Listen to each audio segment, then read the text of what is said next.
আল্লাহ নবী সাল্লাল্লাহু আলাইহি ওয়াসাল্লাম বলছিলেন, এই দুনিয়াতে যা কিছু আছে, পুরা দুনিয়াতে, তার মধ্যে আমার তিনটা জিনিস পছন্দ। কয়টা ভাই? এক নাম্বার সালাহ, এক নাম্বার নামাজ। এটা আমার চোখের শীতলতা। নামাজে দাঁড়ালে আমার হৃদয় শান্ত হয়, চোখ ঠান্ডা হয়ে যায়। এটা নবী সাল্লাল্লাহু আলাইহি ওয়াসাল্লামের পছন্দের। দুই নাম্বার, এই পুরা দুনিয়ার মধ্যে আমার পছন্দ হচ্ছে সুগন্ধি। কি পছন্দ?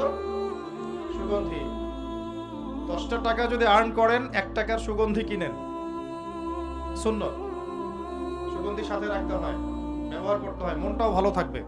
আর সুগন্ধি বেশি ইউজ করলে রোগ ব্যাধিও কম হয়। 3 নাম্বার হচ্ছে স্ত্রী। 3 নাম্বার কি? স্ত্রী। স্ত্রীরা আমার পছন্দ।